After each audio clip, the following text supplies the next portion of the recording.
Hi and welcome to the video lecture series on wear modeling and simulation in the course M7033T Scientific Computing with Applications in Tribology. My name is Andreas Almqvist and I work at the Division of Machine Elements here at Luleå University of Technology. This is the first part of the video lecture and it's merely a brief introduction to you. Literature recommendation is as follows, so the course compendium chapter 6 is devoted to this precisely, and then you have the thesis of Joel Furustig, formerly Joel Anderson, and there is specifically a paper I want to highlight, which is this one by Dr. Furustig and Ilja de Broiden, myself, Nils Almqvist, another colleague here at Luleå University of Technology, and Roland Larsson, which compares measured wear attained by AFM and simulated predicted wear by means of the model that you will learn how to use, how to implement and use during this course. So the outline of this video lecture is first very brief introduction, then we go into what adhesive wear means and how to approach that by means of modeling and simulation, and then abrasive wear, and then we devote the last part to the actual wear modeling and simulation.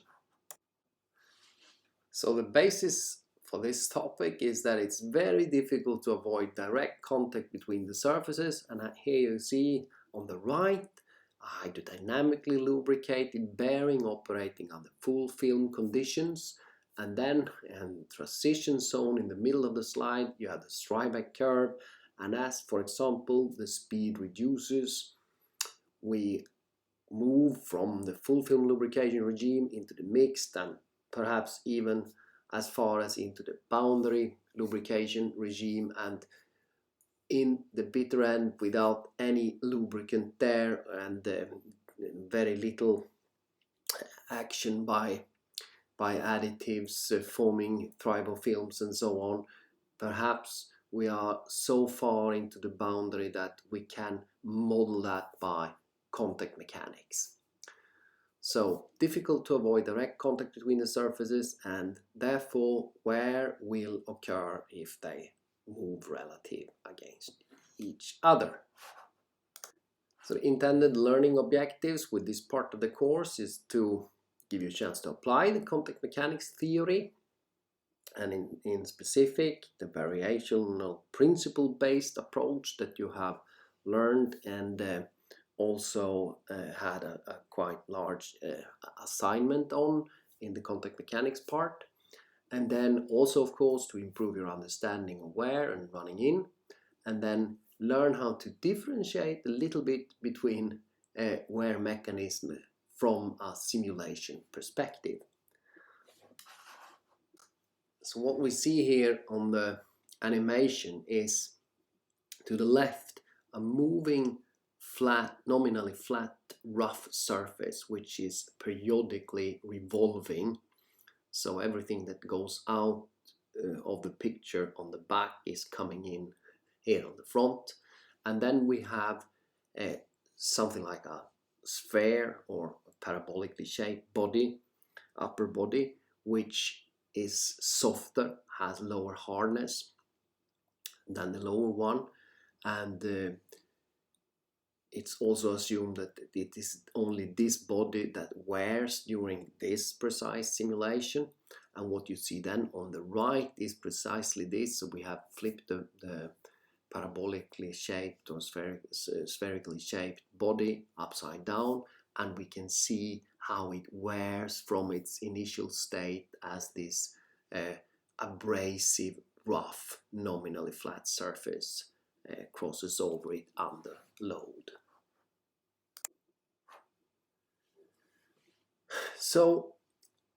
okay, we all understand that damage, it occurs due to many different things. It could be aging, breakage, direct breakage, it could be corrosion, but it's also due to wear, and actually consequences due to wear are huge, and it's calculated that it's an average of 6% of the GNP in an industrialized country that goes to problems associated with wear. And of course this causes also environmental problems due to a lot of different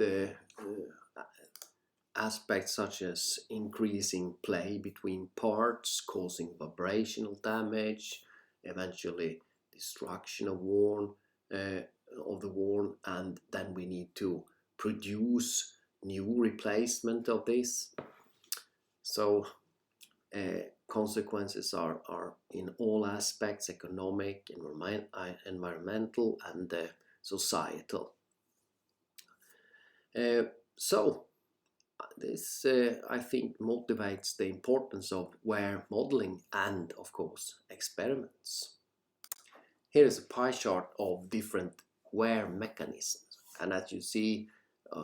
14% in the orange field is just not even named, but there is a huge variety of different wear mechanisms. But as you also can see, abrasive wear is what is